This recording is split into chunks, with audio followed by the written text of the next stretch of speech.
आज हम दूसरा वीडियो कक्षा 11 के छात्रों के लिए लाए हैं, जिसमें हिंदी विषय के अंतर्गत हम हिंदी साहित्य का इतिहास पढ़ेंगे। हिंदी साहित्य का इतिहास। हिंदी साहित्य का इतिहास जानने के लिए या हिंदी जानने के लिए इसके इतिहास को जानना बहुत आवश्यक है, क्योंकि बिना इतिहास के हिंदी हम पूर्णतः नहीं जान सकते। इसी कारण हिंदी साहित्य का इतिहास जो है, इसको किस प्रकार से कैसे कालों में विभाजित किया गया और कैसे इसका वर्णन किया गया, नामकरण कैसे किया गया, आदि जितनी चीज़ें हैं, इसका वर्णन आज हम संक्षेप में करेंगे। हिंदी साहित्य के इतिहास को 4 भागों में बांटा गया है प्रमुख रूप से: आदिकाल, भक्तिकाल, रीतिकाल, आधुनिक काल। आदिकाल, भक्तिकाल, रीतिकाल, आधुनिक काल, ये 4 काल हैं। सबसे पहले आदिकाल। आदिकाल जिसे प्रारंभिक काल, वीरगाथा काल, सिद्ध सामंत काल, बीजवपन काल, प्रारंभिक काल, आरंभिक काल आदि नामों से जाना जाता है। जैसे कोई पूछ सकता है कि हिंदी साहित्य के प्रारंभिक काल को आदिकाल किसने कहा, तो हजारी प्रसाद द्विवेदी ने हिंदी साहित्य के प्रारंभिक काल को आदिकाल नाम दिया, और आदिकाल को रामचंद्र शुक्ल ने वीरगाथा काल कहा। क्यों कहा? क्योंकि इस समय में ज़्यादा वीर राजाओं का वर्णन हुआ था, इसलिए इस काल का नाम वीरगाथा काल रखा गया। और सिद्ध सामंत काल राहुल सांकृत्याय ने कहा, क्योंकि सबसे पहले सिद्ध साहित्य के कवि आए, इसलिए आदिकाल को सिद्ध सामंत काल भी कहा जाता है। बीजवपन काल। बीजवपन माने प्रारंभ, बीज बोना, वपन माने बोना। प्रारंभिक काल आदिकाल, इसलिए इसका नाम बीजवपन काल महावीर प्रसाद द्विवेदी ने रखा है।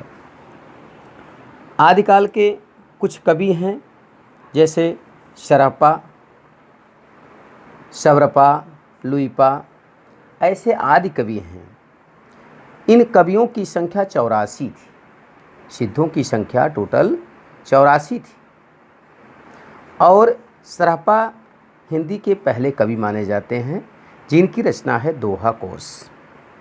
इन सिद्धों की भाषा, जितने सिद्ध साहित्य थे, जितने कवि थे, इनकी भाषा थी सांध्य। ये सांध्य भाषा में अपनी रचना करते थे।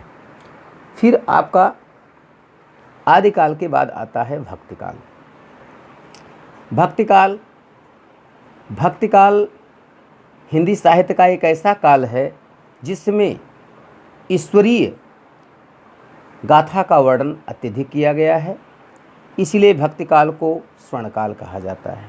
सबसे पहले इसका नाम पूर्व मध्यकाल था, उसके बाद भक्तिकाल पड़ा, फिर स्वर्णकाल कहा गया। और भक्तिकाल के कवियों में कबीरदास, सूरदास, जायसी, तुलसी आदि कवि आते हैं। जैसे कबीरदास, इन्होंने बीजक की रचना की सदुक्कड़ी भाषा में, जिसके 3 भाग हैं, साखी, शबद, रमैनी।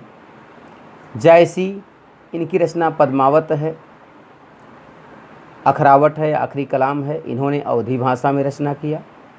सूरदास, इनकी रचना सूरसागर, सूरसारा वाली साहित्य लहरी है, इन्होंने ब्रज भाषा में रचना किया।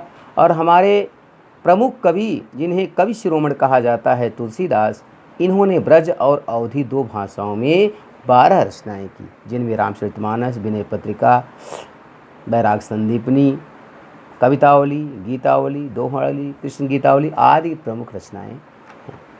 इसके बाद है रीतिकाल।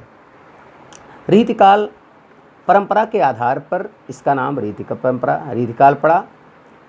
इसके आदि नाम हैं, जैसे श्रृंगार काल मिश्रबंध ने कहा, अलंकृत काल विश्वनाथ प्रसाद ने कहा। इसके पहले इसका नाम उत्तर मध्यकाल था। इस काल के कवियों में बिहारी, भूषण, केशवदास आदि कवि आते हैं। अभी इसका विभाजन करेंगे, अभी तो केवल हम इसका चर्चा कर रहे हैं, इसको एक सार रूप में आपको अध्ययन करा रहे हैं। इसके बाद हम विस्तार से इसको पढ़ेंगे। इस रीतिकाल में प्रमुख भाषा ब्रज थी, ब्रज भाषा में रचना किया जाता था। इसके बाद चौथा काल आता है आधुनिक काल। आधुनिक काल एक ऐसा काल है जिसे जागरण काल कहा जाता है, जिसे गद्य काल कहा जाता है, क्योंकि आधुनिक काल में ही लोग जगे, क्योंकि दो नई परंपराएं प्रारंभ हुई। पहला नंबर गद्य काल, दूसरा नंबर खड़ी बोली में रचनाएं। इसीलिए आधुनिक काल को रामचंद्र शुक्ल ने गद्य काल नाम दिया और गद्य काल या आधुनिक काल को वर्तमान काल भी कहा जाता है। आधुनिक काल के कवियों में भारतेंद्र हरिश्चंद्र, प्रताप नारायण मिश्र, जयशंकर प्रसाद आदि कवि माने जाते हैं। आधुनिक काल में जो रचनाएं होती थी अधिकतम खड़ी बोली में रचनाएं हुई हैं और यहाँ गद्य और पद्य दोनों में रचनाएं हुई हैं। इस प्रकार से हम इसका विस्तार से अगले पीरियड में चर्चा करेंगे।